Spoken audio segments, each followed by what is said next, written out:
Welcome to Sri Sri institute from Vizianagaram. Sri Sri ఇన్స్టిట్యూట్లో నూతన బ్యాచీలు ప్రారంభం. August 23, 2026 SI constable special batch అనేది ప్రారంభం కానున్నది. అదేవిధంగా ఆగస్టు 23, 2026న డిఎస్సి ఎస్జిటి నూతన బ్యాచ్ అనేది ప్రారంభం కానున్నదని మనం గుర్తుపెట్టుకోవాలి. Present SI constable special batch and అదేవిధంగా డిఎస్సి ఎస్జిటి బ్యాచ్ అడ్మిషన్లు అనేవి జరుగుతున్నాయి. 23/8/2026 నుంచి ప్రారంభం కానున్నాయి. అదేవిధంగా డిఎస్సి పరంగా మనం మాట్లాడుకుంటే ఉత్తరాంధ్రలోనే ఒక అగ్రగామి సంస్థని మనం గమనించాలి. శ్రీశ్రీ ఇన్స్టిట్యూట్ ఎస్జిటిలో కొన్ని వేల మందికి ఉపాధ్యాయ ఉద్యోగాలు అందించిన సంస్థ మన శ్రీశ్రీ ఇన్స్టిట్యూట్.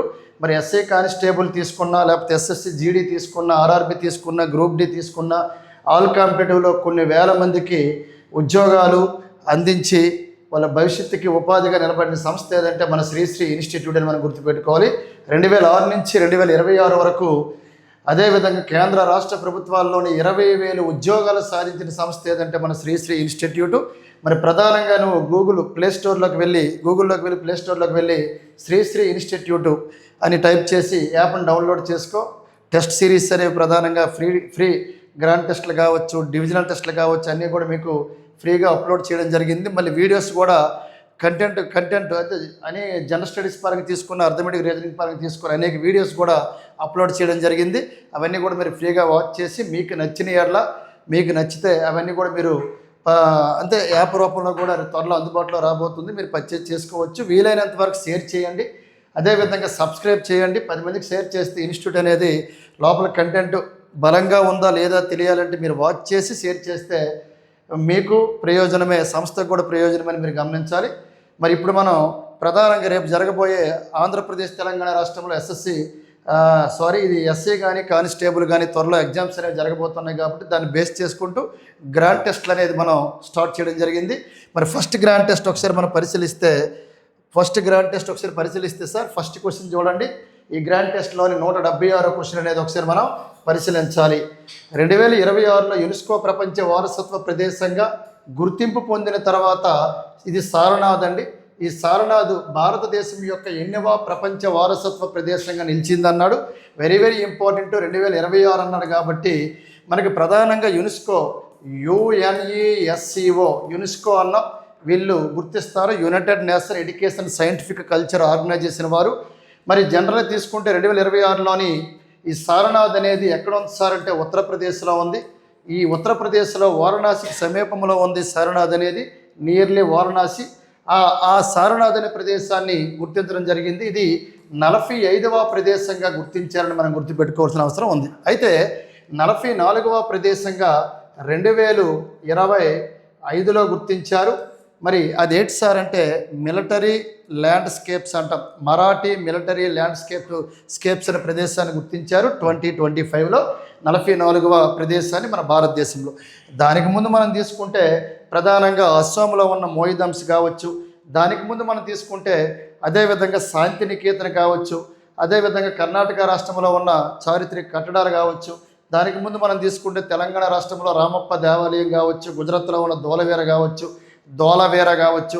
అంటే శాంతినికేతను, దోలవేర, అదేవిధంగా తీసుకుంటే రామప్ప దేవాలయం, ఇవన్నీ వరాసగా. రామప్ప టెంపుల్ అనేది తెలంగాణ రాష్ట్రంలో ఉంది, దాన్ని గుర్తించారు. రామప్ప టెంపుల్ తర్వాత అదేవిధంగా గుజరాత్ రాష్ట్రంలో ఉన్న దోలవేర అనే ప్రాంతాన్ని గుర్తించారు. తర్వాత శాంతినికేతన్ అనే ప్రదేశాన్ని గుర్తించారు.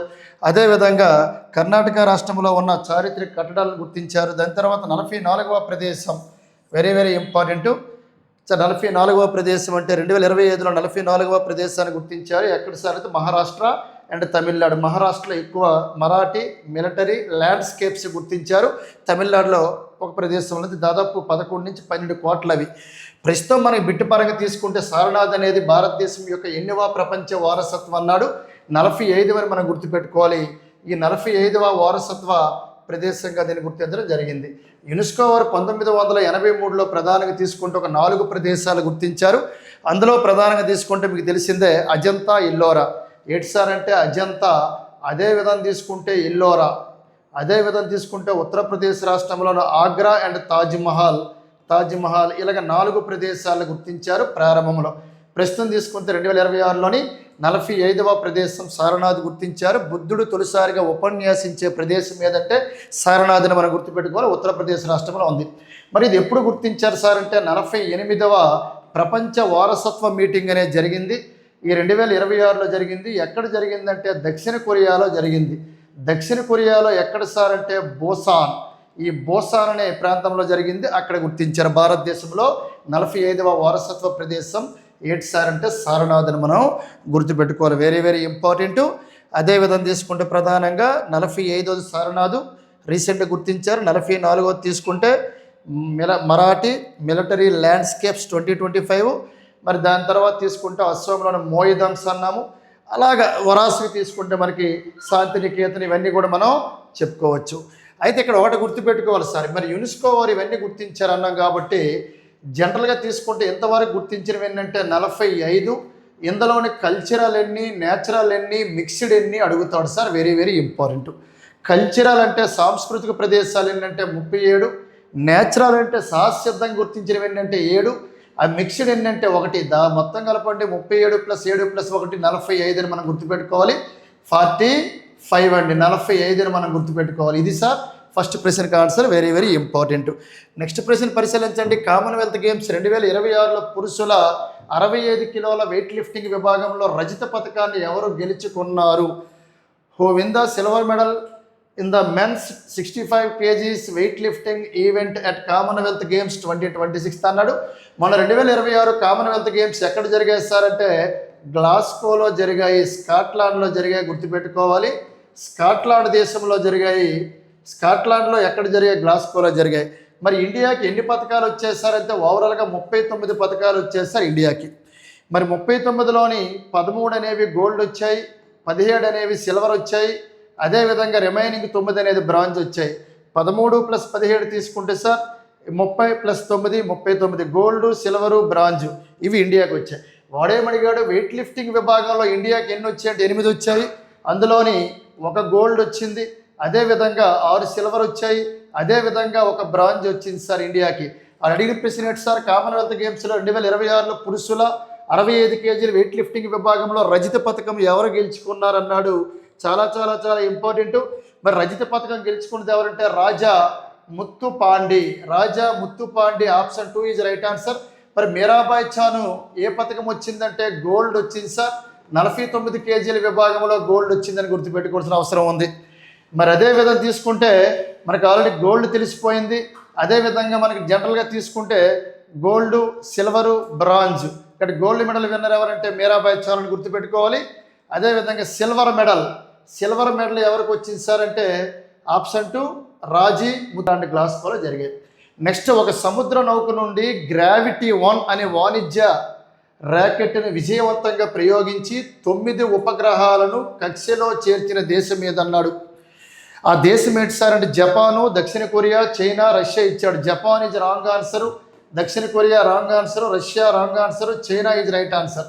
ఒక సముద్ర నౌక నుండి గ్రావిటీ 1 అనే వాణిజ్య ర్యాకెట్ని విజయవంతంగా ప్రయోగించి 9 ఉపగ్రహాలను, ఒకేసారి గ్రావిటీ 1 కమర్షియల్ ర్యాకెట్ ఫ్రమ్ ఏ చూసుకోవాలి. ఇక్కడ ఈ 9 ఉపగ్రహాలను కక్షలో చేర్చిన దేశం మీద అన్నాడు. ఆర్బిట్లో చేసింది, ఆర్బిట్ ఇంటూ ఆర్బిట్ అన్నాడు. Satellites 9 satellites into orbit, China గుర్తుపెట్టుకోండి సార్.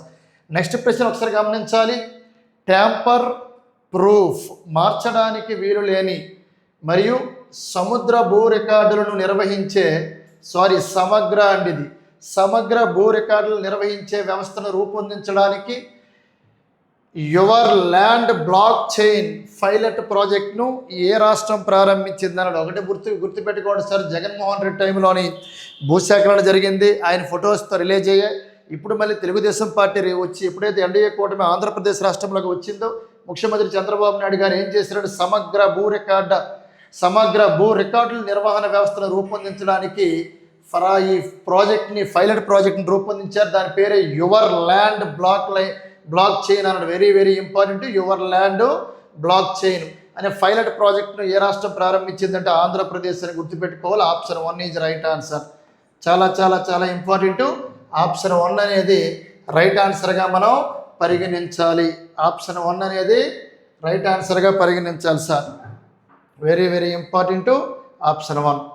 వెరీ వెరీ ఇప్పుడు చూడు, సమగ్ర భూ రికార్డుల నిర్వహణ వ్యవస్థను రూపొందించడానికి your land block chain file ప్రాజెక్ట్ను ఆంధ్రప్రదేశ్ ప్రాజెక్ట్ ప్రారంభించింది. తెలంగాణ, కర్ణాటక, తమిళనాడు రాంగ్ ఆన్సర్లుగా పరిగణించాలి. నెక్స్ట్ ప్రశ్న అబ్జర్వ్ చేయండి సార్. జూలై 21, 2026 జాతీయ మైనారిటీల కమిషన్ చైర్మన్గా ఎవరు బాధ్యతలు స్వీకరించారు? గుర్తుపెట్టుకోవాలి, ఎవరు chairman of the national commission for minorities on July 21, 2026 అన్నాడు.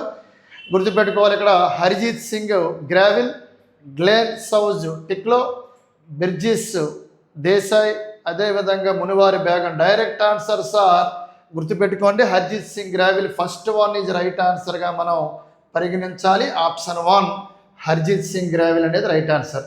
నెక్స్ట్ ప్రశ్న పరిశీలించండి సార్. భౌగోళిక గుర్తింపు జిఐ ట్యాగ్, జియోగ్రాఫికల్ ఇండెక్స్ అంటాం, జిఐ ట్యాగ్ పొందిన లకాడోంగ్ పసుపును ప్రపంచవ్యాప్తంగా పోటీ బ్రాండ్గా మార్చడానికి ఏ భారతీయ రాష్ట్రం మిషన్ గోల్డెన్ స్పైస్ను ప్రారంభించింది? ఇటీవల మేఘాలయ రాష్ట్రం సార్, డైరెక్ట్గా వార్తల్లోకి వచ్చింది. ఇది భౌగోళిక గుర్తింపు జిఐ ట్యాగ్ పొందిన లకాడోంగ్ పసుపును ప్రపంచవ్యాప్తంగా పోటీ బ్రాండ్గా మార్చడానికి ఏ భారతీయ రాష్ట్రం very very important mission golden spice ప్రారంభించిందన్నాడు? Meghalaya.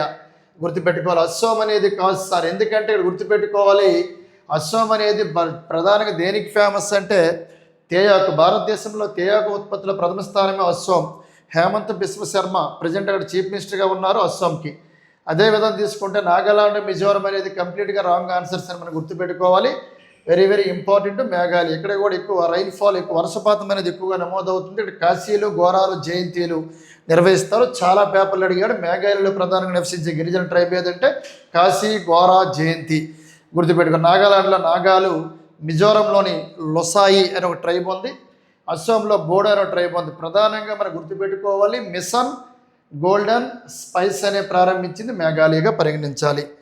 Okay sir. Next one తీసుకుంటే న్యూఢిల్లీలో జరుగుతున్న బ్రిక్స్ సదస్సు 2026 సార్, ఇది 2026 ఎప్పుడంటే జరుగుద్ది? తప్పు పడింది సెప్టెంబర్.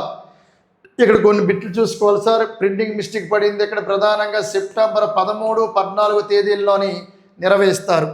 గాడు సెప్టెంబర్ 17, 19 అన్నాడు, తప్పు. బ్రిక్స్ సమావేశం అనేది 2026లో సెప్టెంబర్ 13వ తేదీన జరుగుతుంది. అదేవిధంగా తీసుకుంటే 13, 14, 12 అది ముందు రోజు కూడా వేదికగా రాబోతుంది. 13, 14 అని గుర్తుపెట్టుకోవాలి. సెప్టెంబర్ నెలలో జరుగుతుంది, గుర్తుపెట్టుకోవాలి సార్. ఆడు తప్పుగా పడింది. ఇక్కడ ఏమి ఇచ్చాడు? న్యూఢిల్లీలో జరుగుతున్న బ్రిక్స్ సదస్సు 2026లో పాల్గొనడానికి భారతదేశం ఏ దేశానికి ప్రత్యేక అతిథిగా ఆహ్వానించింది?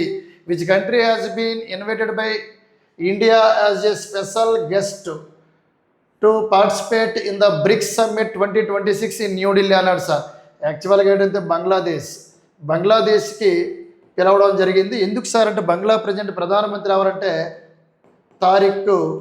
తారిక్ రహమాన్ అని గుర్తుపెట్టుకోవాలి. ప్రజెంట్ బంగ్లా ప్రైమ్ మినిస్టర్గా ఉన్నారు తారిక్ రహమాన్. అయితే ఇంకోటి గుర్తుపెట్టుకోవాలి. అయితే బ్రిక్స్ అన్నాం కాబట్టి 5 దేశాలు ఉన్నాయి, మన అందరికీ తెలుసు. Brazil, Russia, India, China, south Africa.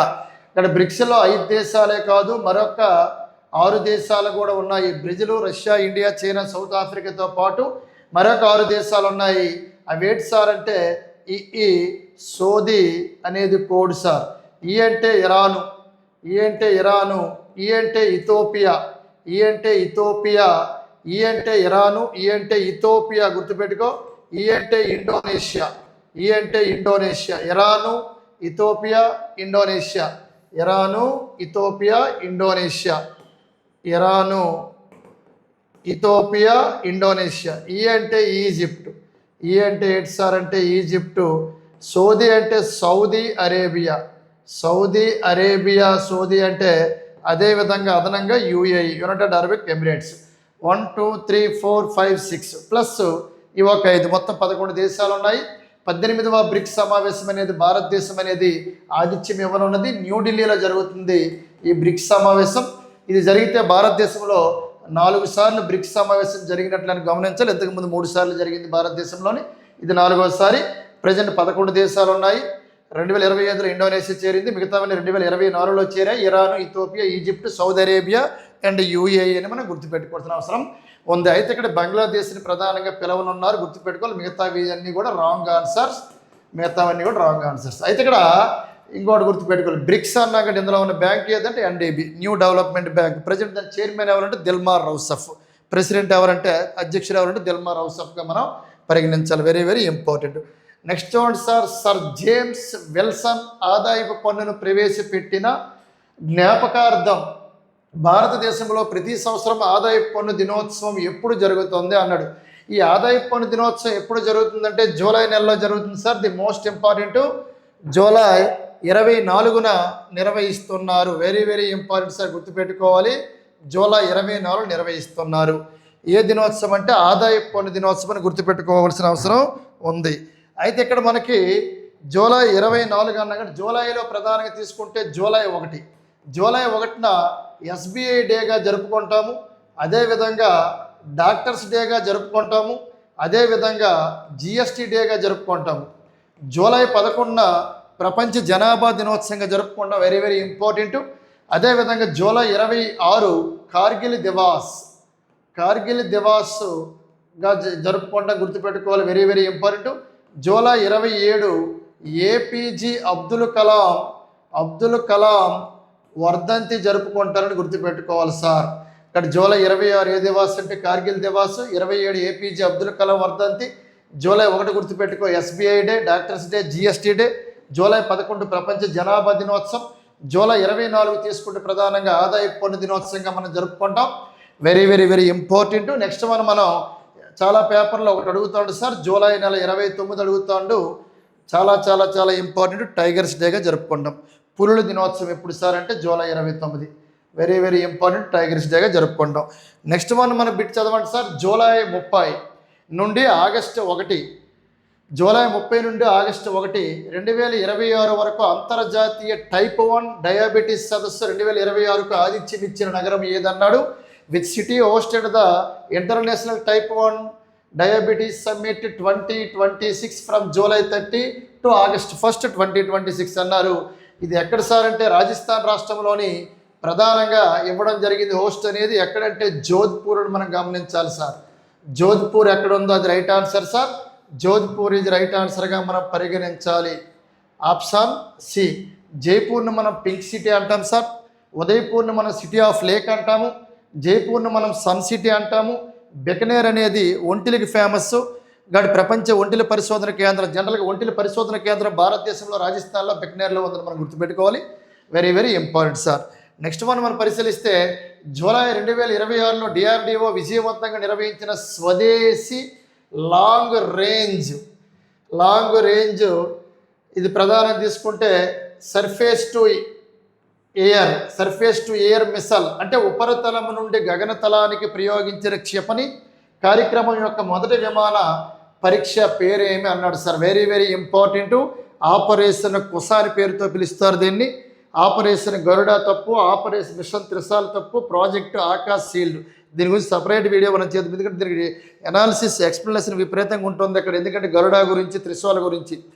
July 2026 DRDO విజయవంతంగా నిర్వహించిన Swades long range surface to air missile ఉపరితలం నుంచి గగనతలానికి ప్రయోగించే క్షిపణి కార్యక్రమం యొక్క మొదటి విమాన పరీక్ష పేరేమిటన్నాడు. పరీక్ష పేరేమిటంటే గుర్తుపెట్టుకోవాలి, ఆపరేషన్ కుస. మిగతావీజ్ రాంగ్ ఆన్సర్లుగా పరిగణించాలి సార్. 2027లో ప్రారంభించిన సౌత్ ఏషియన్ ఫెడరేషన్ గేమ్స్కు ఆతిథ్యం ఇవ్వడానికి డాష్ షెడ్యూల్ చేయబడింది. Which country is scheduled to host the south Asian federation games in early 2027. అసలు ఈ సౌత్ ఏషియన్ గేమ్స్ అనేవి ఎప్పుడు ప్రారంభమయ్యాయి సార్ అంటే 1984లో ప్రారంభమయ్యాయి. మొదటిసారిగా నేపాల్లో నిర్వహించారు, గుర్తుపెట్టుకోవాలి సార్. అదేవిధంగా తీసుకుంటే 13వ ఎడిషన్, ఈ 13వ సౌత్ ఏషియన్ గేమ్స్ అనేవి ప్రధానంగా మళ్ళీ నేపాల్లో జరిగాయి. ఎప్పుడు జరిగాయి అంటే 2019లో జరిగాయి సార్. ఇప్పుడు 14వ ఈ సౌత్ ఏషియన్ ఫెడరేషన్ గేమ్స్ అనేవి ఎక్కడ జరగబోతున్నాయంటే పాకిస్తాన్ అనేది హోస్ట్గా నిలవనున్నది. చాలా గ్యాప్ తర్వాత సార్ 2027 మనం గుర్తుపెట్టుకోవాలి. రైట్ ఆన్సర్ పాకిస్తాన్గా మనం పరిగణించాలి. The most important sir. 13వ 2019లో జరిగితే 14వ 2027లో జరిగిందని మనం గమనించాలి. 13వ 2019లో నేపాల్లో జరిగింది, 14వది 2027లోని పాకిస్తాన్ సార్. చాలా గ్యాప్ వచ్చిందిగా పరిగణించాలి. Very very very important. మొత్తం 1984లో ప్రారంభమైంది. చూడండి, ఇది నెక్స్ట్ ప్రశ్న. క్లియర్గా అర్థమైంది కదా.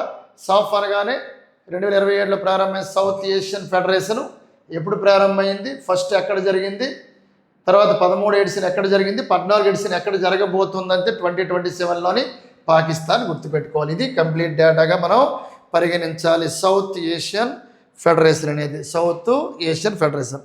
నెక్స్ట్ చూడండి సార్, జూలై 2026 ఫ్రాన్స్లో జరిగిన మెన్యూయేరేస్ ఇంటర్నేషనల్ చెస్ ఛాంపియన్షిప్లో బంగారు పథకాన్ని ఎవరు గెలుచుకున్నారంటే Rohit Krishna sir. Very very important. Rohit Sharma cricketer, Rohit Krishna. దాన్ని గుర్తుపెట్టుకోవాలి. డైరెక్ట్ ఆన్సర్ ఇది. రీసెంట్గా సార్ 2026 జూలైలోని ఫ్రాన్స్లో జరిగిన మెన్యూయేరేస్ ఇంటర్నేషనల్ చెస్ ఛాంపియన్షిప్గా బంగారు పథకాన్ని ఎవరు గెలుచుకోవడం జరిగింది? రోహిత్ కృష్ణ. మిగతావి అనేది రాంగ్ ఆన్సర్గా పరిగణించాలి. Direct answer Rohit Krishna. గుర్తుపెట్టుకోండి. The mostly important question. Gold medal winner. గుర్తుపెట్టుకోవాలి sir. International chess championship held in France on July 2026. Next combat డ్రోన్లు అంటే యుద్ధ డ్రోన్లు మరియు క్రూయేజ్ క్షిపణుల కోసం చూడండి, ఇక్కడ పానినియన్ ఇండియా ఆవిష్కరించిన స్వదేశ టర్బోఫాన్ ఇంజిన్ పేరేమిటి అన్నాడు సార్. గుర్తుపెట్టుకో. యుద్ధ డ్రోన్లు అన్నాడు, దాన్నే కంబైన్ డ్రోన్లు అన్నాడు.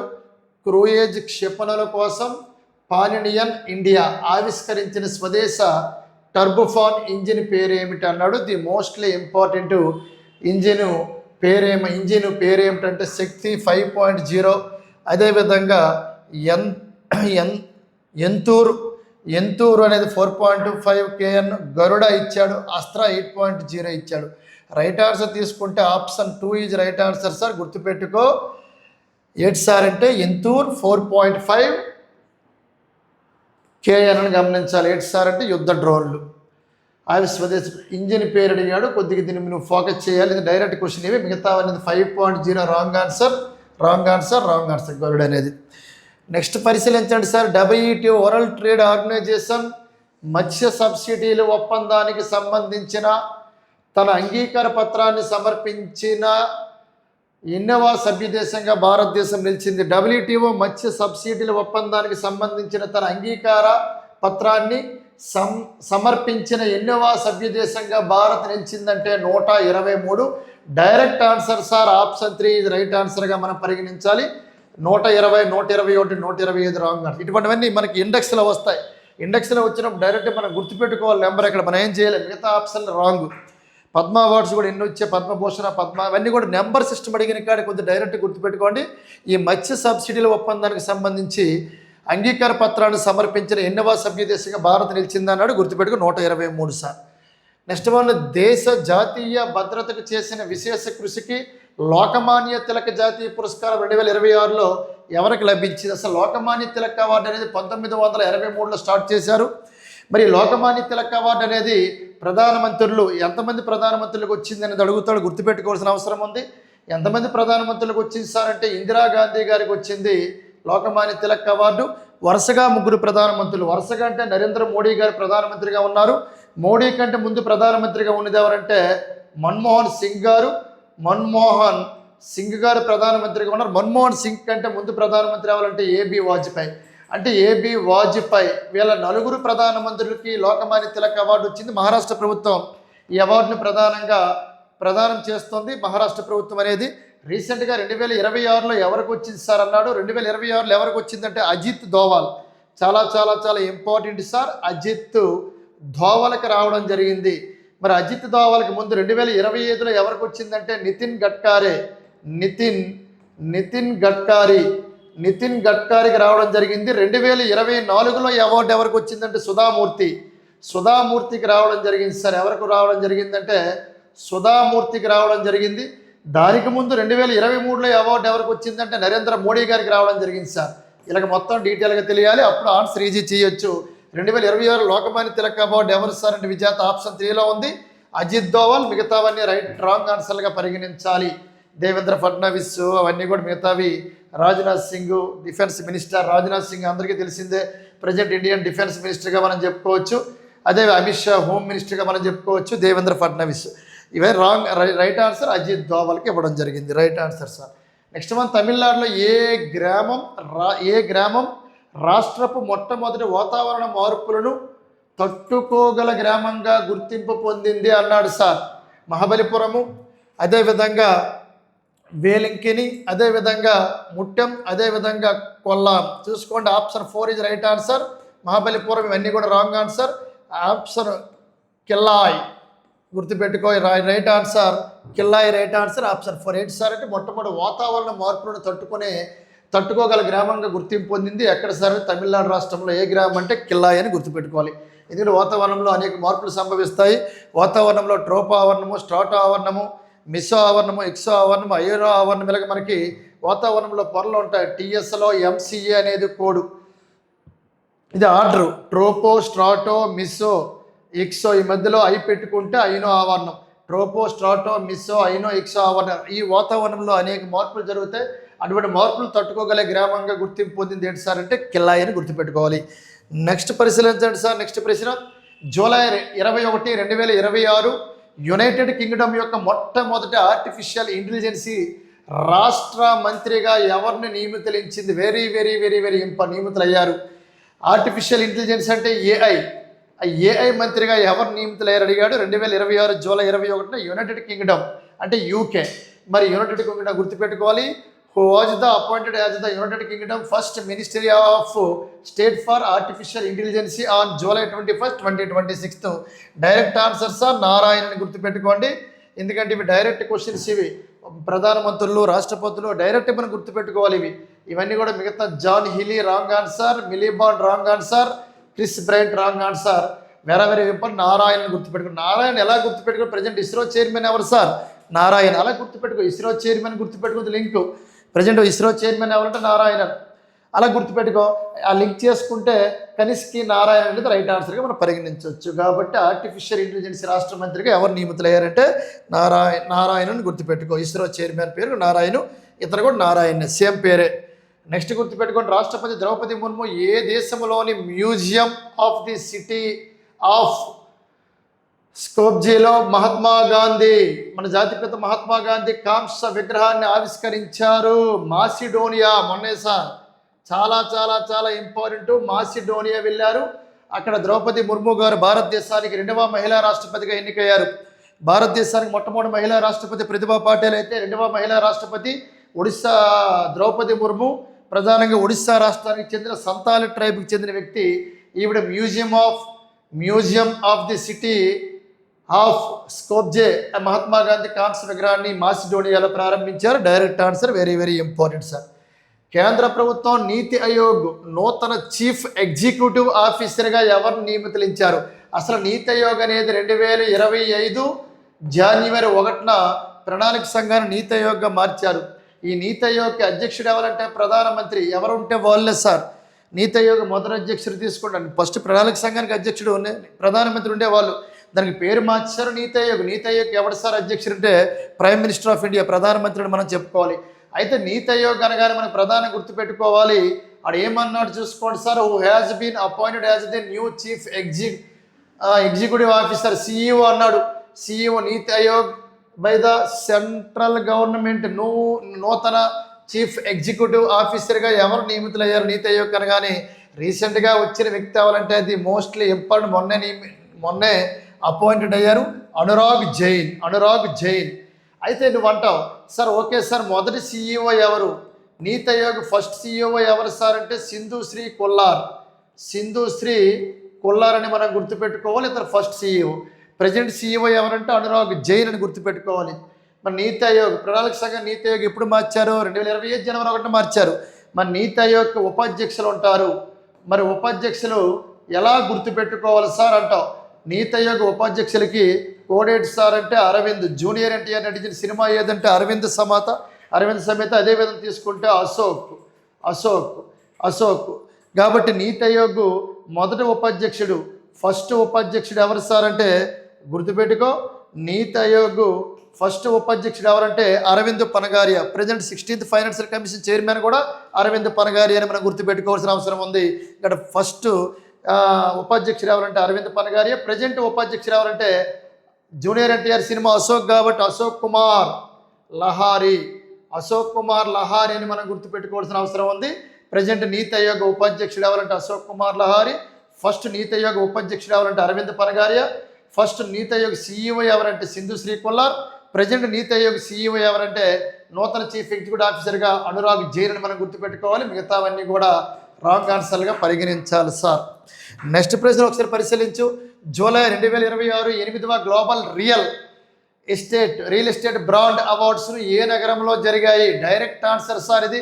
With city hosted the 8th global real estate brand awards in July 2026 అన్నాడు. జూలై 2026 8వ గ్లోబల్ రియల్ ఎస్టేట్ బ్రాండ్ అవార్డ్స్ను ఏ నగరంలో నిర్వహించారంటే బెంగళూరు.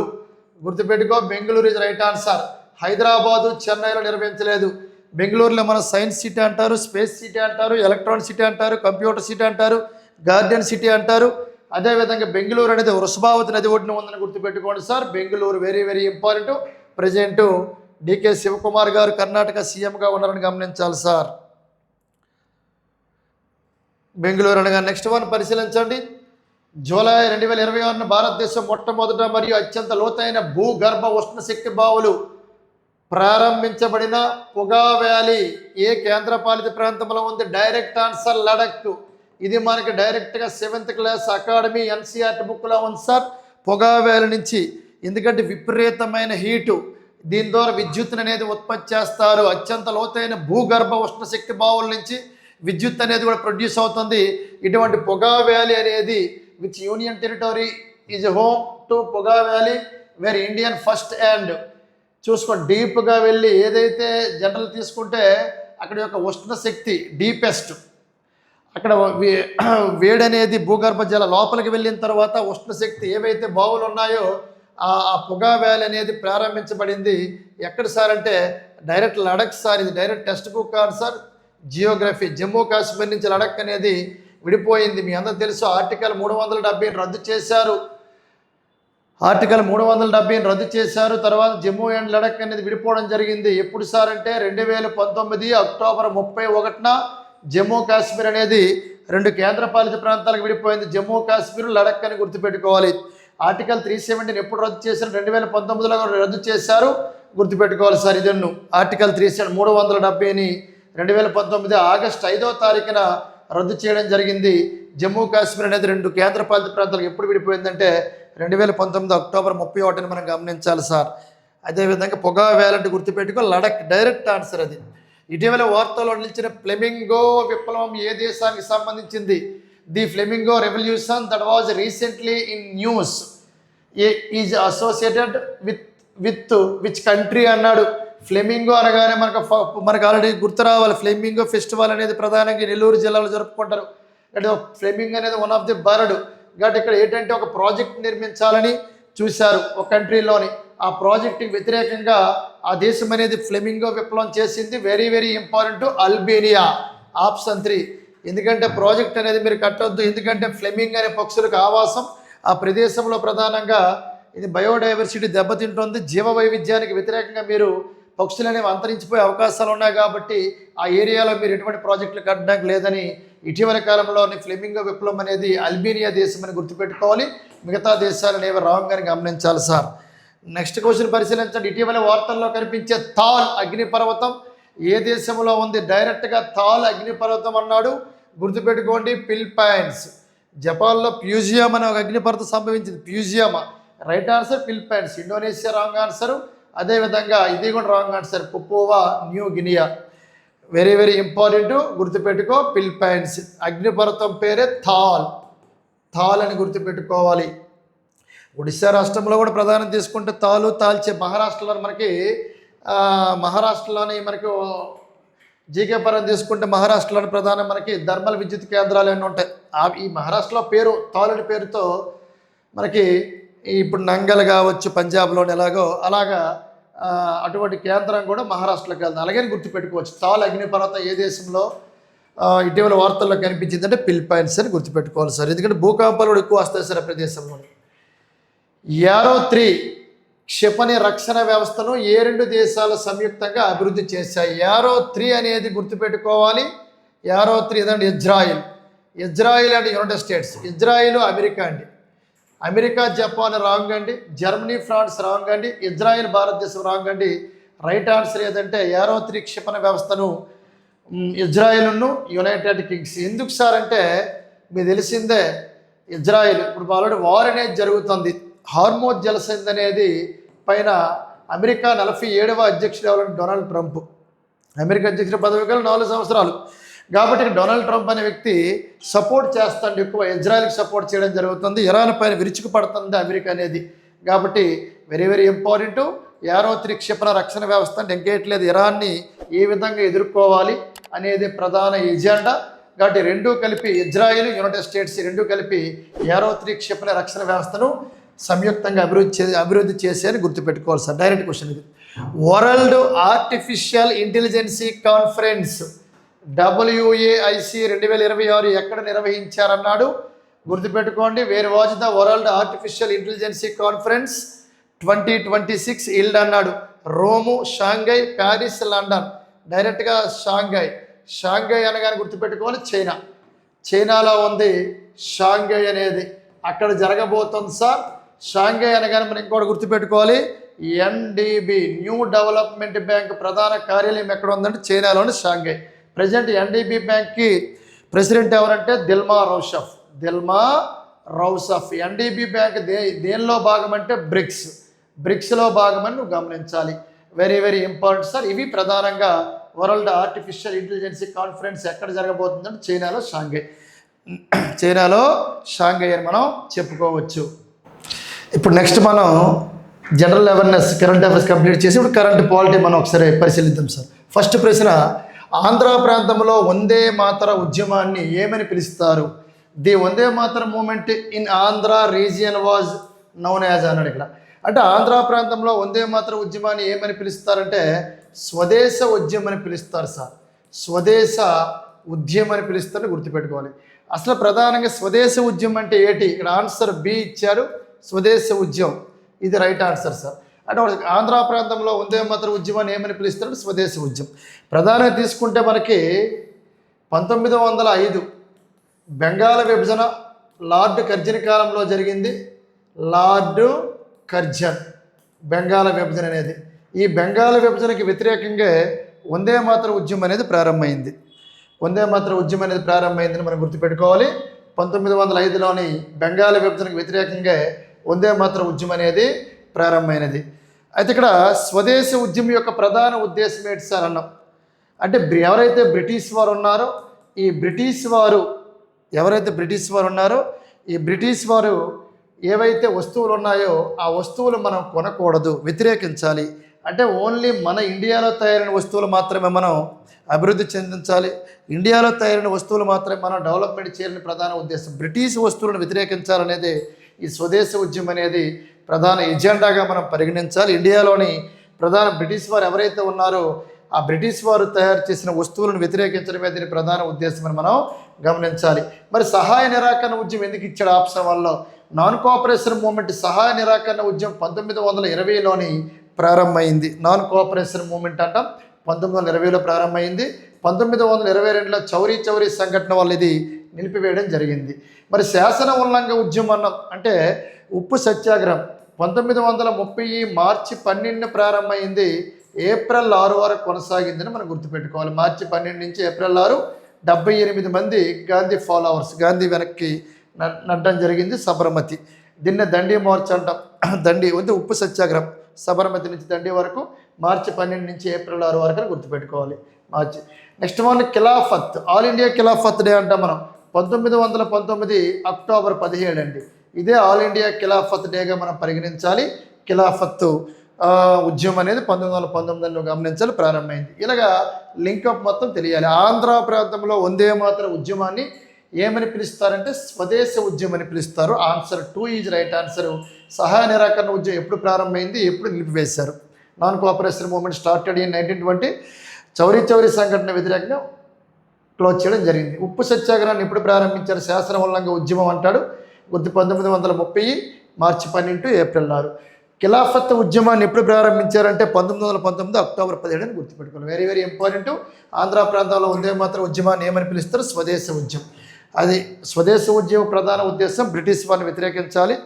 ప్రధానం తీసుకుంటే ఏదైతే వందే మాతరం ఉద్యమం ఉందో చూడండి, ఆంధ్ర వందే మాతరం ఉద్యమాన్ని ఏమని పిలుస్తారంటే స్వదేశ ఉద్యమం. 1905లో బెంగాల్ విభజన జరిగింది. లార్డ్ కర్జన్ కాలంలో బెంగాల్ విభజనకి వ్యతిరేకంగా ఈ వందే మాతరం ఉద్యమాన్ని పేరు పెట్టారు. బెంగాల్ విభజనకు వ్యతిరేకంగా వందే మాతరం అనే ఉద్యమాన్ని పేరు పెట్టారు. ఎందుకంటే బ్రిటిష్ వారి వస్తువులు తిరస్కరించి స్వదేశ వస్తువులు డెవలప్మెంట్ చేసుకోవాలి. ఇదే దీని ప్రధాన ఎజెండాని గుర్తుపెట్టుకు. ఇది ఫస్ట్ క్వశ్చన్.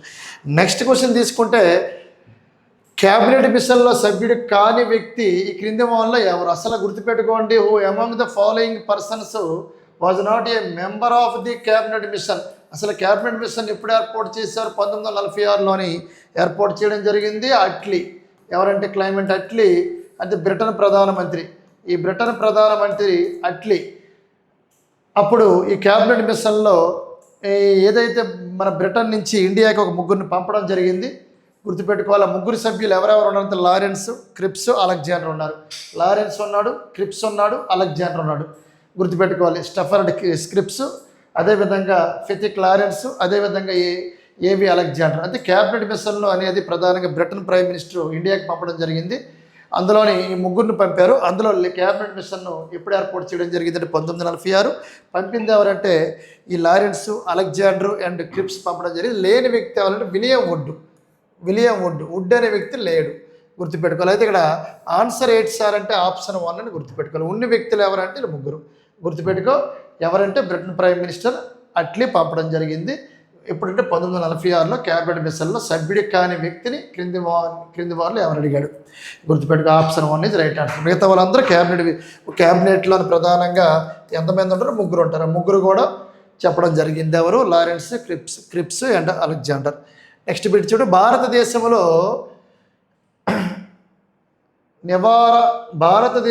ప్రధానంగా నివారణాటంక చట్టం అమలులో లేనిది క్రింది వాటిలో ఏదన్నాడు? అంటే ఇక్కడ ఏంటి సార్ ఇది నివారణాటంక చట్టం అన్నాడంటే గుర్తుపెట్టుకోవాలి. ప్రధానంగా ఏదైనా నేరం చేయొచ్చు, మనం నేరపూరిత చర్యలకు పాల్పడవచ్చు.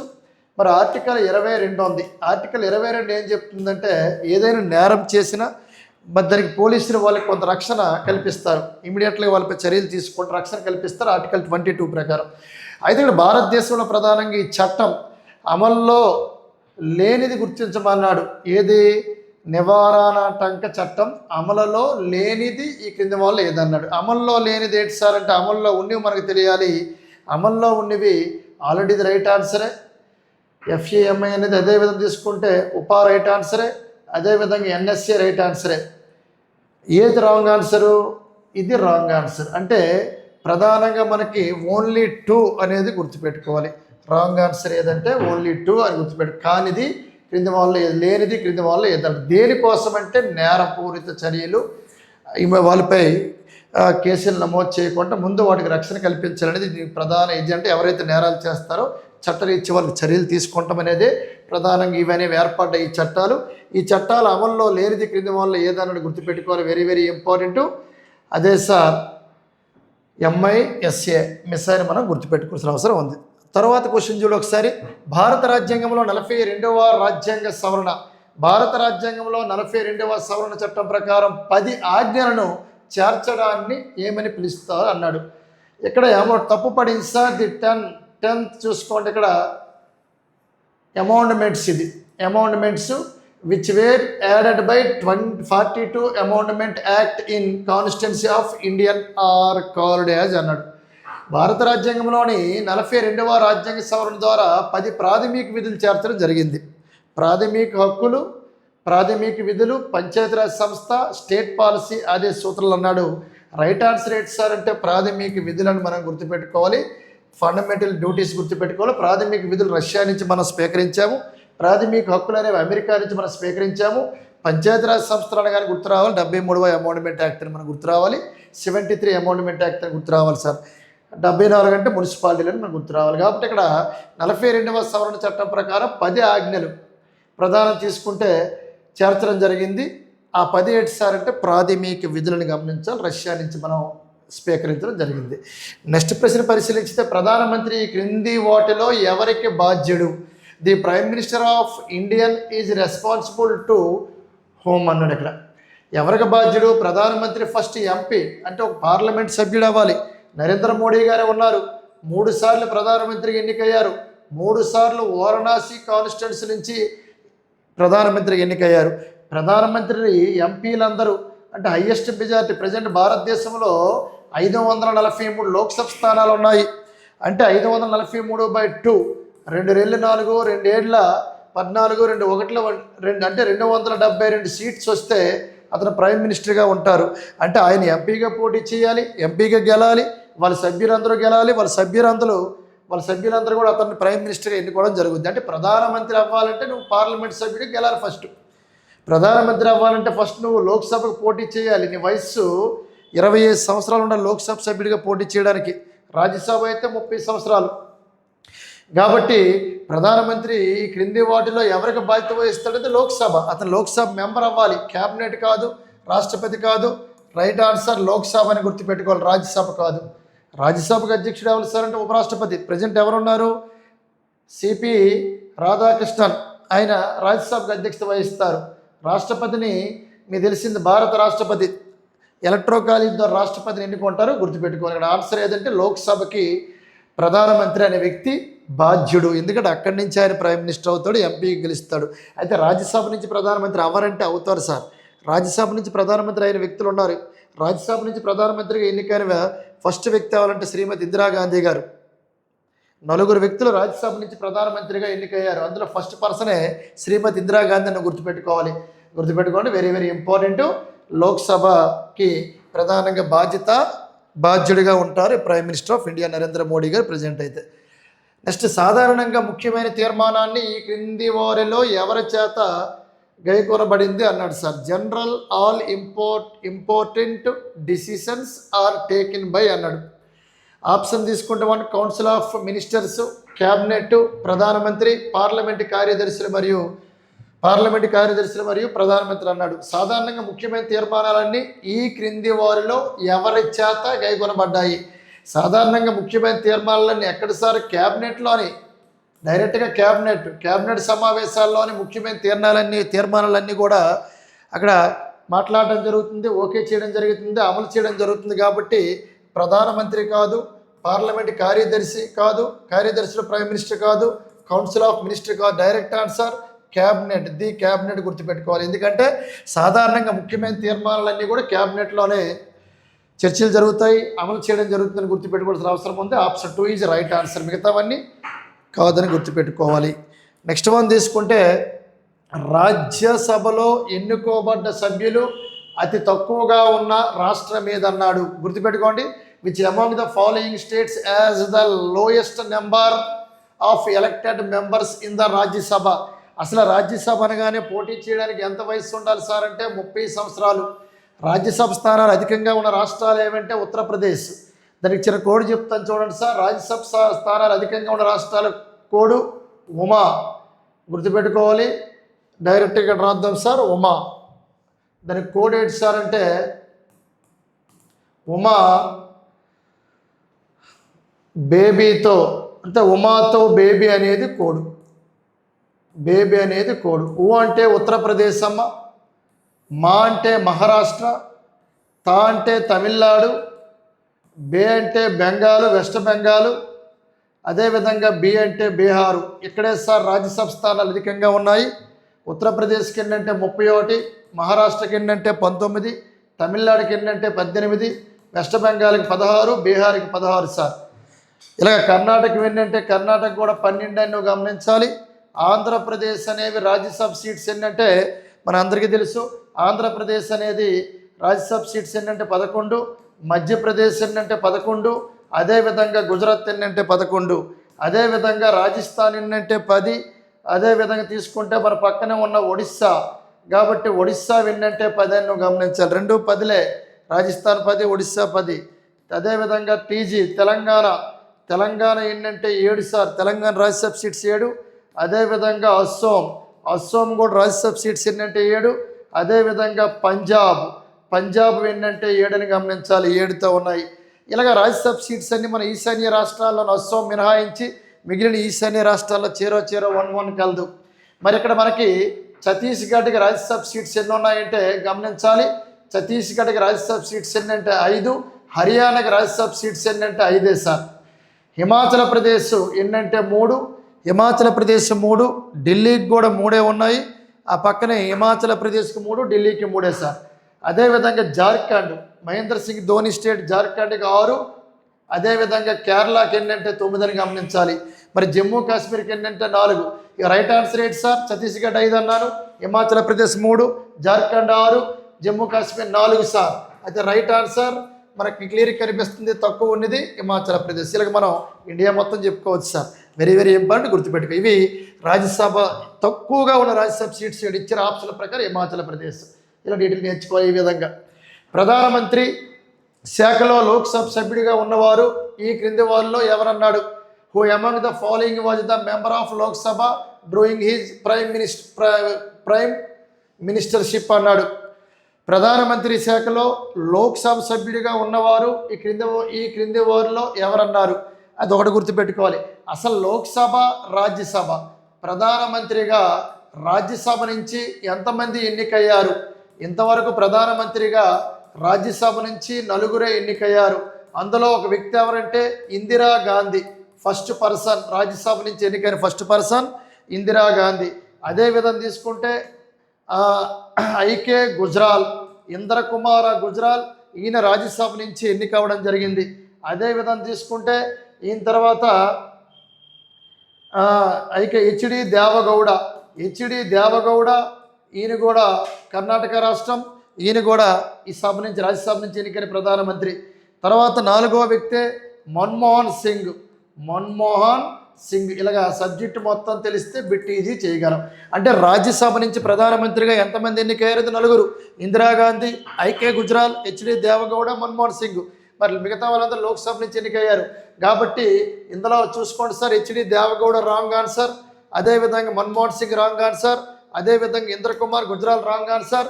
లోక్సభ నుంచి ఎన్నికైంది ఎవరంటే చంద్రశేఖర్. ఈ విధంగా చదవాలి సార్, గుర్తుపెట్టుకోండి. ఇండియన్ పోల్ అంటే మొత్తం కంప్లీట్గా ప్రైమ్ మినిస్టర్ మీద పట్టుంటే బిట్టు పెట్టగలవు. నెక్స్ట్ క్వశ్చన్ అర్థం చేయి. శాసనసభ సభ్యుడికి కనీస వయస్సు ఎంత అన్నాడు? శాసనసభ అంటే member of legislative assembly 25 years sir. అంటే శాసనసభ సభ్యుడు డైరెక్ట్ ఆన్సర్ 25 సంవత్సరాలు. 32 తప్పు, 42 తప్పు, 20 తప్పు. అక్కడ ఆప్షన్లు కూడా తప్పు ఇచ్చారు బాగా. ఎందుకంటే సర్పంచ్కి పోటీ చేయాలంటే 21 years ఉండాలి. అదేవిధంగా తీసుకుంటే ఒక ఎంపీగా మెంబర్ ఆఫ్ పార్లమెంట్ లోక్సభకు పోటీ చేయాలంటే 25 years ఉండాలి. అదేవిధంగా రాజ్యసభకు పోటీ చేయాలంటే 30 years ఉండాలి. అదేవిధంగా ఎమ్మెల్సీ శాసన మండలికి పోటీ చేయాలంటే 30 years ఉండాలి మెంబర్ ఆఫ్ లెజిస్లేటివ్ కౌన్సిల్కి. అదేవిధంగా రాష్ట్రపతి కనీస వయస్సు, రాష్ట్రపతి, ఉపరాష్ట్రపతి, గవర్నర్కి 35 years ఉండాలి. ఇది కనిష్ట వయసు అనేది గుర్తుపెట్టుకోవాలి. పోటీ చేయడానికి కనీస వయస్సు రాష్ట్రపతికి, ఉపరాష్ట్రపతికి, గవర్నర్కి 35 అని మనం గుర్తుపెట్టుకోవాల్సిన అవసరం ఉంది. ఈ విధంగా మనం ట్రేస్ అవుట్ చేయాలి సార్. మున్సిపాలిటీలకు రాజ్యాంగ హోదానిస్తూ 74వ సవరణ చట్టం ఎప్పుడు అమల్లోకి తెచ్చింది అన్నాడు? 44 Amendment Act. The 44 Constitutional Amendment Act which gave constitutional status to the municipalities came into force on అన్నాడు. అంటే మున్సిపాలిటీలకు రాజ్యాంగ హోదానిస్తూ 74వ సవరణ చట్టం ఎప్పుడు చేయడం జరిగింది? 10th జనరల్ తీసుకుంటే 73వ రాజ్యాంగ సవరణ, 73వ రాజ్యాంగ సవరణ దేని గురించి చెప్తుంది సార్ అంటే మన అందరికీ తెలుసు. పంచాయతీల గురించి చెప్తుంది, గ్రామ పంచాయతీల గురించి చెప్తుంది. ఇది ఏది సార్ అంటే 73. 74 ఏం చెప్తుందంటే మున్సిపాలిటీల గురించి చెప్తుంది. 74వ రాజ్యాంగ సవరణ. అయితే ఏమన్నాడు? 74వ రాజ్యాంగ సవరణ ఎప్పుడు అమల్లోకి వచ్చింది అన్నాడు. చట్టం చేయడం అయితే 92లో చేశారు. మరి అమల్లోకి రావడం ఎప్పుడు సార్? 1993 జూన్ 1 నుంచి అమల్లోకి వచ్చింది. ఎక్కడ ఉందో చూడండి sir, option 4 is right answer. ఈ జూన్ 1 నుంచి అమల్లోకి వచ్చి చట్టం చేయడం అయితే 92లో చట్టం చేశారు. అమల్లోకి రావడం అయితే జూన్ 1 నుంచి అమల్లోకి వచ్చింది. మిగతావనేవి రాంగ్ ఆన్సర్లుగా నువ్వు పరిగణించాలి. ఎందుకంటే మనకి 12 షెడ్యూళ్ళు ఉన్నాయి. 12వ షెడ్యూల్ దేని గురించి చెప్తుందంటే మున్సిపాలిటీలు. 11వ షెడ్యూల్ దేని గురించి చెప్తుందంటే పంచాయతీలు. 11వ షెడ్యూల్ చూడండి, 11వ షెడ్యూలు పంచాయతీల గురించి చెప్తుంది. 8వ షెడ్యూల్ అయితే భాషల గురించి చెప్తుంది. రాజ్యాంగ భాషలు, అధికార భాషలు 22 ఉన్నాయి. 9వ షెడ్యూల్ అయితే పార్టీ ఫిరాయింపుల చట్టం గుర్తుపెట్టుకోవాలి. 9వ షెడ్యూల్ అంటే భూ సంస్కరణలు అయితే ల్యాండ్ రిఫార్మ్స్. 10వ షెడ్యూల్లో 10లో పావుంది కాబట్టి పార్టీ ఫిరాయింపుల చట్టం గురించి చెప్తుంది. 8వ షెడ్యూల్ భాషలు, 9వ షెడ్యూల్ భూ సంస్కరణలు, 10వ షెడ్యూల్లో పావుంది పార్టీ ఫిరాయింపులు, 11వ షెడ్యూల్ పంచాయతీల గురించి, 12 మున్సిపాలిటీల గురించి చెప్తుంది. ఇది సార్ ఈ విధంగా బ్యాక్గ్రౌండ్ మొత్తం డేటా తెలియాలి. నెక్స్ట్ మనం గుర్తుపెట్టుకోండి సార్, కేంద్ర హోంమంత్రిత్వ శాఖ 2026 ఫిబ్రవరిలో జారీ చేసిన అంశాలకు సంబంధించి క్రింది వాటిలో పరిశీలించండి అన్నాడు. అధికారిక కార్యక్రమాల్లో వందే మాతరం పాడేటప్పుడు మొత్తం 6 చరణాలు పాడాలి. ఇది ఆప్షన్ 1 అండి. ఒకే కార్యక్రమంలో జాతీయ గీతము మరియు జాతీయ గేయము రెండు ఉన్నప్పుడు జాతీయ గేయానికి ప్రాధాన్యత ఇవ్వాలి. ఎందుకంటే జాతీయ గీతము జాతీయ గేయము ఉన్నప్పుడట జాతీయ గేయానికే ప్రాధాన్యత ఇవ్వాలి. అదేవిధంగా ఈ ఆదేశాలను పాటించని పక్షంలో జాతీయ గౌరవ అవమానాల నిరోధక చట్టం కింద నేరంగా పరిగణించబడుతుంది. పైన పేర్కొన్న వాటిలో సరైన ప్రకటనలు ఏవి అన్నాడు. సరైన ప్రకటనలు ఏవంటే ఆప్షన్ 1 ఏమి ఇచ్చాడు, అధికారిక కార్యక్రమాలలో వందే మాత్రం పాడేటప్పుడు మొత్తం 6 చరణాలు పాడాలి. ఇది రైట్ ఆన్సర్. ఒకే కార్యక్రమంలో జాతీయ గీతము మరియు జాతీయ గేయము రెండు ఉన్నప్పుడు జాతీయ గేయానికే ప్రాధాన్యత ఇవ్వాలి. Right answer. అంటే 1 మాత్రమే తప్పు, 1 మరియు 2 మాత్రమే రైట్ ఆన్సర్. Option B. 2 మరియు 3 మాదిరి ఇక్కడ చూసుకోండి, మిగతావన్నీ రాంగ్ ఆన్సర్లు. 1 2 3 1 2 3 ఇచ్చాడు, రాంగ్ ఆన్సర్లు. కాబట్టి 2 స్టేట్మెంట్లు ఇచ్చారు, 2 రైట్ వేస్తారు, 1 మరియు 2. ఈ ఆదేశాలు పాటించిన పక్షంలో జాతీయ గౌరవ అవమానాల నిరోధక చట్టం కింద నేరంగా పరిగణించబడుతుంది. పైన పేర్కొన్న వాటిలో సరైన ప్రకటన లేవంటే ఇది 3 స్టేట్మెంట్లు ఇచ్చారు. ఇక్కడ 3 స్టేట్మెంట్లలోని ఇక్కడ ఇది 3వది రాంగ్ ఆన్సర్, 3వది కంప్లీట్ రాంగ్ ఆన్సర్. 1 2 అనేది రైట్ ఆన్సర్. ఎందుకంటే ఈ ఆదేశాలు పాటించని పక్షంలో జాతీయ గౌరవ అవమానాల నిరోధక చట్టం కింద నేరంగా పరిగణించబడదు. అది గుర్తుపెట్టుకో. కాబట్టి ఇది ఏ రైట్ బి రైట్, అంటే 1 and 2 only right answers. B is correct answer. Next ప్రశ్న చూడు. 2026లోని వివిధ రాష్ట్రాల అసెంబ్లీ నియోజకవర్గాల గణాంకాలకు సంబంధించి క్రింది ప్రకటనలను పరిశీలించండి. పశ్చిమ బెంగాల్లో మొత్తం 294 అసెంబ్లీ నియోజకవర్గాలు ఉన్నాయి. Right answer. ఇంతవరకు రైట్ ఉన్నాయి. అస్సాంలో బీజేపీ పార్టీ 82 స్థానాలను గెలుచుకోయింది. Right answer. హేమంత్ బిశ్వ శర్మ. పశ్చిమ బెంగాల్ ముఖ్యమంత్రి సువేందు అధికారి. Right answer. కేరళలో 140 అసెంబ్లీ స్థానాలు ఉన్నాయి నియోజకవర్గాలు ఉండగా. Assembly right answer. 140 ఉన్నాయి కేరళలోని ఎమ్మెల్యే సీట్స్. మరి అక్కడ తీసుకుంటే ప్రధానం కేరళను కానీ మనకి సతీష్ సార్ ముఖ్యమంత్రిగా ఉన్నారు, మనందరికీ తెలుసు. తమిళనాడులో 234 వరుస 2, 3, 4 అసెంబ్లీ నియోజకవర్గాలు ఉన్నాయి. Right answer. Present Joseph Vijay ముఖ్యమంత్రిగా ఉన్నారు. పుదుచ్చేరి అసెంబ్లీ నియోజకవర్గాల సంఖ్య 30. Right answer. రంగస్వామి ఉన్నారు ముఖ్యమంత్రిగా. మరి ఏఐఎన్ఆర్ఐసి పార్టీ అత్యధికంగా 12 స్థానాలను గెలుపొందింది. Right answer. అంటే A right, B right, 3 right. ఎక్కడ చూసుకోండి, 3 రైట్, 1 2 3 రైటు, మిగతావన్నీ తప్పు. చూడు డీటెయిల్గా చెప్పాను, అన్నీ రైట్. అక్కడ అది వెస్ట్ బెంగాల్ ఇన్ని అసెంబ్లీ స్థానాలు ఉన్నాయి. అస్సాంలో బీజేపీని గెలిచింది. కేరళకి 140 ఎమ్మెల్యేలు ఉన్నారు. తమిళనాడుకి 234, ఇవన్నీ కూడా ఎమ్మెల్యే సీట్స్. పుదుచ్చేరికి 30, ఇవన్నీ కూడా రైట్ ఆన్సర్. గుర్తుపెట్టుకోండి, 3 కూడా రైట్ ఆన్సర్స్. నెక్స్ట్ మనం పరిశీలించు. తమిళనాడు ఎన్నికల ఫలితాల ఆధారంగా క్రింది వాటిలో సరికాని జతను గుర్తించండి. తమిళనాడు ముఖ్యమంత్రి జోసెఫ్ విజయ్ కాబట్టి తమిళనాడు ముఖ్యమంత్రికి ఎన్నికైన ఇటీవలే అతను టీవీకే పార్టీ తమిళగం వెట్రి కజగం. సరికాని జతను గుర్తించండి. సరికాని జత. టీవీకే పార్టీకి 108 స్థానాలు వచ్చాయి. Right answer. డిఎంకే పార్టీకి 59 స్థానాలు వచ్చాయి. ద్రావిడ మున్నట్రా కజగం ఇది మనకి పురాతనమైన ప్రాంతీయ పార్టీకి పరిగణించాలి. 1949లో ఏర్పాటు చేశారు. గుర్తుపెట్టుకో. ప్రధానంగా దీనికి ఉదయిస్తున్న సూర్యుడు గుర్తు. తర్వాత ఏఐడిఎంకే ఆల్ ఇండియా ద్రావిడ మున్నట్ర కజగం ఆల్ ఇండియా ద్రావిడ మున్నట్రకి 47 స్థానాలు వచ్చాయి. Right answer. 1972లో స్థాపించారు దాన్ని. మరి ఐఎన్సి అన్నాడు, ఇండియన్ నేషనల్ కాంగ్రెస్ పార్టీకి 5 వచ్చాయి సీట్లు, 19 కాదు 5 వచ్చాయి. ఇది ఆప్షన్ డి. ఇది రైట్ ఆన్సర్. కింద వాళ్ళు సరికానిది ఆప్షన్ డి. నెక్స్ట్ గుర్తుపెట్టుకో. మ్యాచ్ ద ఫాలోయింగ్ ఇచ్చాడు, పార్టీ నేమ్స్ ఇచ్చాడు, ఒక సింబల్స్ ఇచ్చాడు. క్రింది వాటిలో జతపరచండి. అసోం గణ పరిషత్. అసోం గణ పరిషత్ అనగానే మనకు గుర్తు రావాలి ఆల్రెడీ కానిస్టేబుల్ అడిగాడు ఏనుగు. మనకి ఉత్తరప్రదేశ్ పార్టీ కూడా గుర్తు రావాలి, మాయావతి పార్టీ కూడా గుర్తు రావాలి, అక్కడ ఏనుగే. ఆల్ ఇండియా కాంగ్రెస్ అన్నాడు. ఆల్ ఇండియా కాంగ్రెస్ అనగా డైరెక్ట్ ఆన్సర్, దేనికి దానికి మ్యాచింగ్ ఇచ్చినట్లుంది, కూజా. Next one Mizoram national front అన్నాడు, నక్షత్రం ఇది మిజోరంకి. కేరళ కాంగ్రెస్ అనేది రీసెంట్ ఆటో దాని గుర్తు. మన విజయ్ పార్టీ టీవీకే, తమిళగం వెట్రి కజిగం, దీని గుర్తు ఏదంటే విజల్. ఆ సినిమా కూడా ఉంది, విజల్ అని మనం గుర్తుపెట్టుకోవాలి. ఆన్సర్ అనేది దేనికి అదే కాబట్టి 1కి ఏ, 2కు బి, 3కు సి, 4కు డి, 5కి ఈ అని గమనించాలి. ఆప్షన్ ఏ ఈజ్ రైట్ ఆన్సర్గా పరిగణించాలి. 1 2 3 4 5 1 2 3 4 5 అనే ఆప్షన్ ఏగా మనం పరిగణించాలి. ఏ, బి, సి, డి, ఈ అని ఇచ్చాడు కోడ్స్, గుర్తుపెట్టుకోవాలి. కాబట్టి ఏ అంటే 1, బి అంటే 2, సి అంటే 3, డి అంటే 4, ఈ అంటే 5. కాబట్టి ఏబిసిడి దేనికి దానికి ఆన్సర్ కాబట్టి ఏ అనేది రైట్ ఆన్సర్ గుర్తుపెట్టుకోవాలి. 1 అంటే ఏ, అదే 2 అంటే బి, 3 అంటే సి, 4 అంటే డి, 5 అంటే ఈ. ఒకసారి నెక్స్ట్ ప్రశ్న పరిశీలించు. క్రింది వాటిలో ఏది మానవ అభివృద్ధి యొక్క 4 స్తంభాలుగా పరిగణించబడ్డాది? చూసుకోండి ఇక్కడ, which of the following are, ఏదైతే మనకి ప్రధానంగా తీసుకుంటే 4 పిల్లర్స్ ఆఫ్ హ్యూమన్ డెవలప్మెంట్ అన్నాడు. 8 సార్ అంటే సమానత్వం, ఓకే రైట్, ఇక్కడ సమానత్వం ఉంది రైట్. ఉత్పాదకత తప్పు, శ్రమ తప్పు, ఓకే. సమ్మిళితత్వం ఇచ్చాడు, ఉత్పాదకత ఇచ్చాడు. సమ్మిళితత్వం రాదు సార్, ఉత్పాదకత.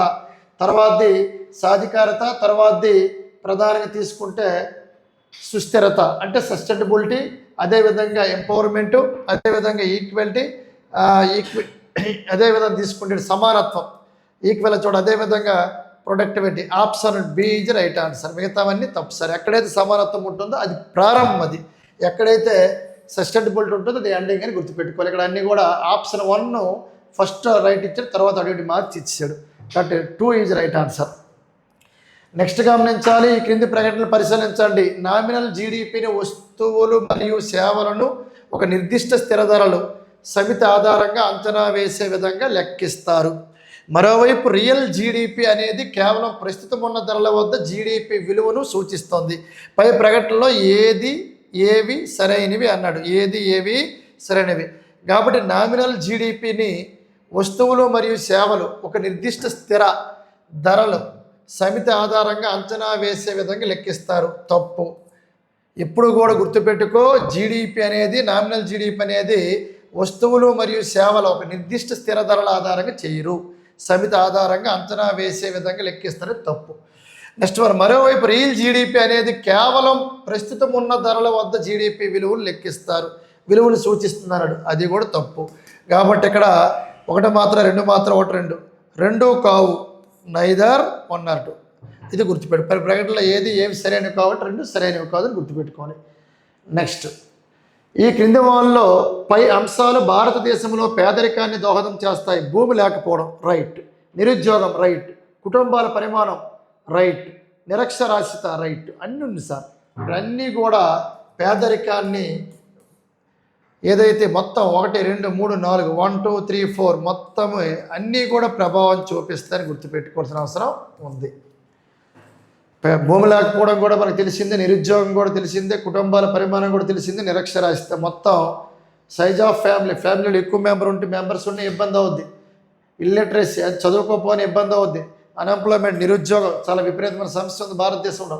అదేవిధంగా ల్యాండ్, ఏదైతే లాస్ అయ్యే ల్యాండ్ లెస్నెస్ అన్న అంటే భూమి లేకపోవడం కూడా, ఇవన్నీ కూడా ప్రధాన భారతదేశంలో పేదరికాన్ని దోహదం చేస్తే ఈ మొత్తం 4 ఆప్షన్లు. రిజర్వ్ బ్యాంక్ ఆఫ్ ఇండియాకి సంబంధించి క్రింది ప్రకటనలు పరిశీలించండి. చూసుకోండి ఒకసారి. ఇది కేంద్ర ప్రభుత్వానికి బ్యాంకర్గా వ్యవహరిస్తుంది. Right answer sir. Reserve bank of India అంటే ప్రధానం తీసుకుంటే ఆర్బీఐని ఎప్పుడు స్థాపించారంటే 1935లో ఆర్బీఐని ఎప్పుడు జాతీయకరణం చేశారంటే 1949లో జాతీయకరణం చేశారు. ఆర్బీఐని కలకత్తాలో స్థాపించారు, హెడ్ క్వార్టర్ ముంబైలో ఉంది ఆర్బీఐ, గుర్తుపెట్టుకోవాలి. ప్రజెంట్ ఆర్బీఐకి ఎవరు సారు? ఆర్బీఐ అనగానే మనకు గుర్తు రావాలి రిజర్వ్ బ్యాంక్ ఆఫ్ ఇండియా 35లో స్థాపించారు, 49లో జాతీయకరణం చేశారు, హెడ్ క్వార్టర్ ముంబైలో ఉందని గుర్తుపెట్టుకోవాలి. మరి ఇటువంటి ఆర్బీఐ గురించి ఏ ప్రశ్న అడిగాడు? రిజర్వ్ బ్యాంక్ ఆఫ్ ఇండియాకి సంబంధించి క్రింది ప్రకటనలు పరిశీలించండి.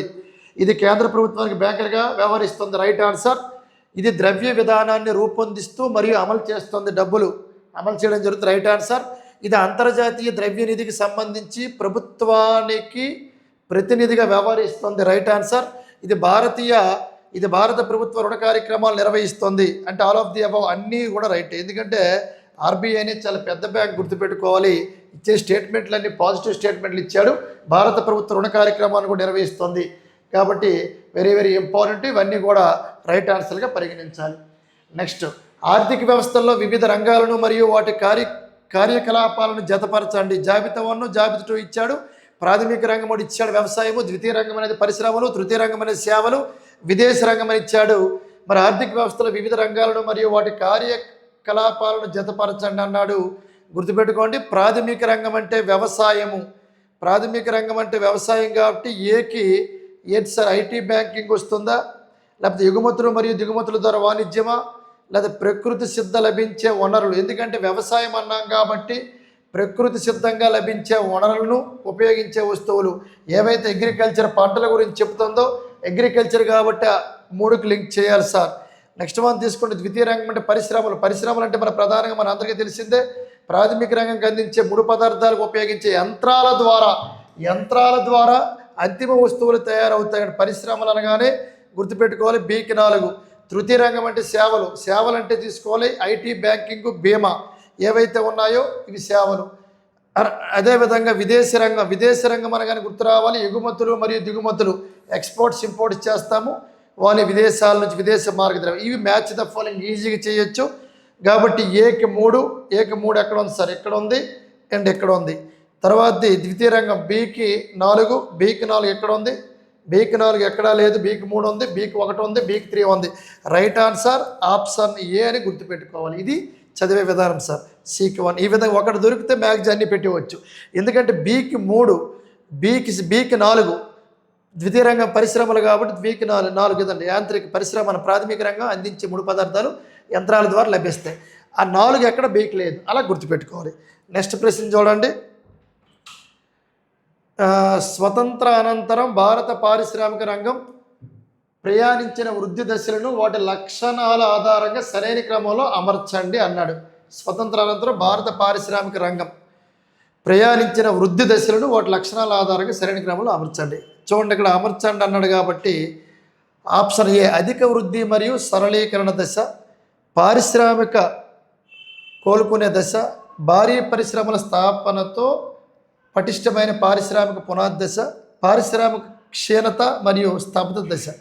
ఈ స్వతంత్రం అనంతరం భారత పారిశ్రామిక రంగం అనేది ఆ వృద్ధి దశలో ఆర్డర్లో వరుస క్రమంలో పేర్చమన్నాడు.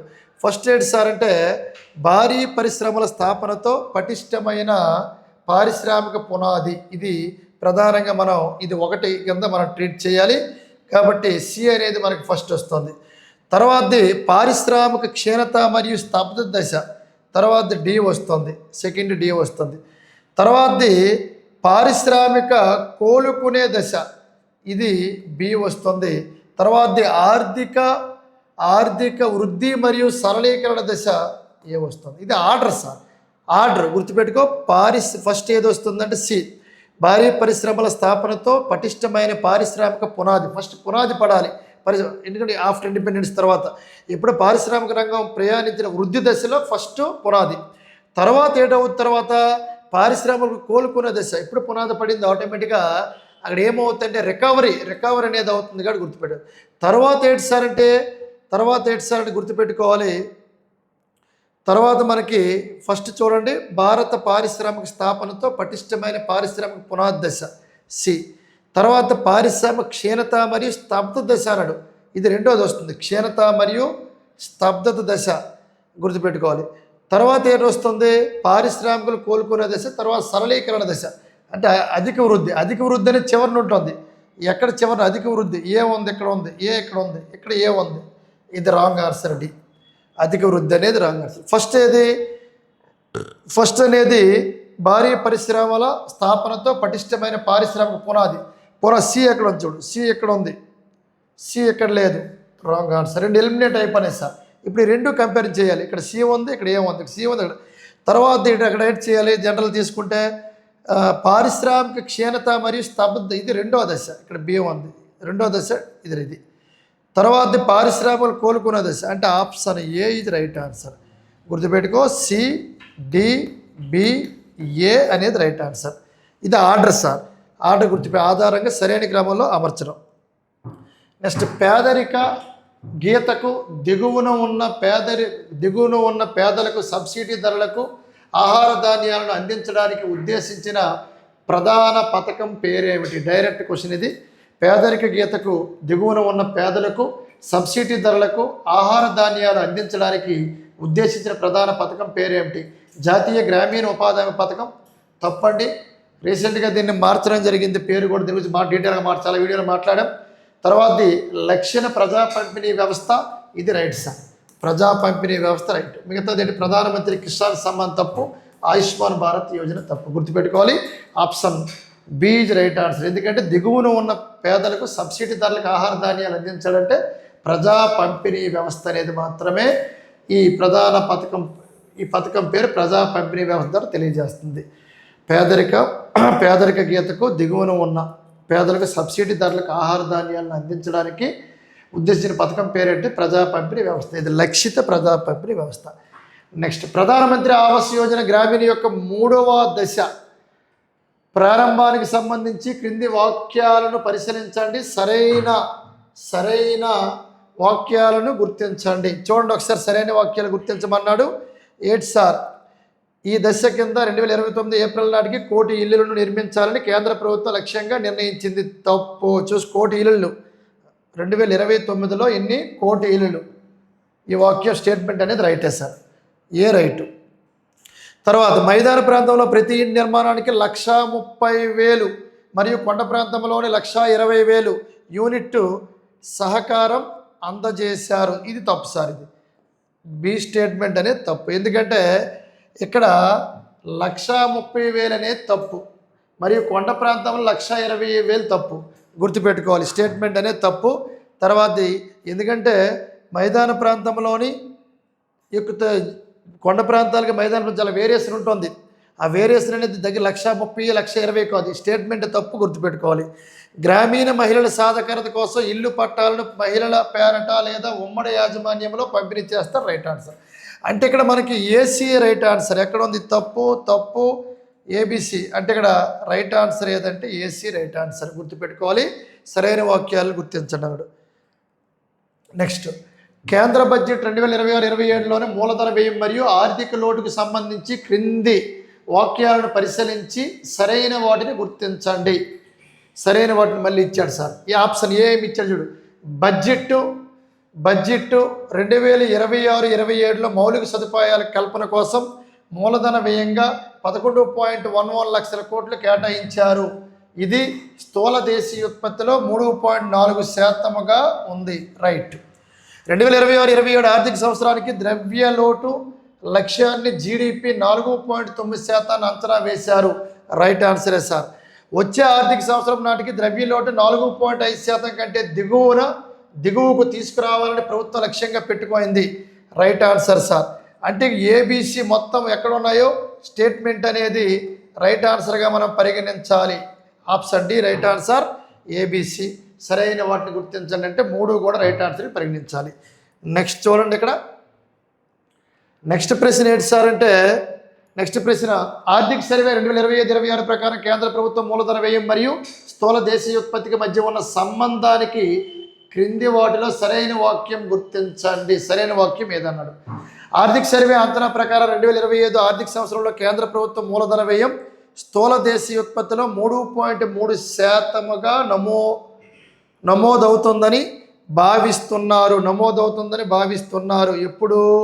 2025 ఆర్థిక సంవత్సరంలో కేంద్ర ప్రభుత్వం మూలధన వ్యయం స్థూల దేశీయ ఉత్పత్తి. తప్పు సార్. స్టేట్మెంటు 3.3% తప్పు, నమోదవుతుందని భావిస్తున్నారు. బిఏం ఇచ్చాడు చూడండి. ఇక్కడ 2016 ఆర్థిక సంవత్సరం నుండి 2020 ఆర్థిక సంవత్సరం మధ్యకాలంలో ఈ కోవిడ్ మహమ్మారి పూర్వకాలం ఈ మూలధన వ్యయం జీడిపిలో సగటున సగటున 2.8% ఆఫ్ జీడిపి, అంటే 2.8% శాతంగా ఉండేది. ఇది రైట్ సార్. కోవిడ్ టైంలో అయితే option B is right answer. దీర్ఘకాలికంగా మూలధన పెట్టుబడులైన కేంద్ర ప్రభుత్వం నిరంతరం తన దృష్టిని కొనసాగించడం దేశ ఆర్థిక సామర్థ్యానికి పెంచడానికి దోహదపడుతుంది. రాష్ట్రాలకు ఇచ్చే వడ్డీ లేని రుణాలతో సహా అన్నాడు తప్పు, అంటే స్టేట్మెంట్ తప్పు. రైట్ ఆన్సర్ అయితే ఓన్లీ బి మాత్రమే రైటు. ఇక్కడ మనకి ఆప్షన్ బి రైట్గా పరిగణించాలి, మిగతావన్నీ కూడా తప్పు ఆన్సర్. స్టేట్మెంట్లు కొద్దిగా ఇది ఎకానమీ మీద డేటా మీద పట్టున్నోళ్ళు మాత్రమే చేయగలరని గుర్తుపెట్టుకోవాలి sir. Thank you one and all. ఇది కంప్లీట్గా మనం ఇండియన్ పాలిటీలో ప్రధాన కరెంట్ డేటా మొత్తం మాట్లాడడం జరిగిందని గమనించాలి సార్.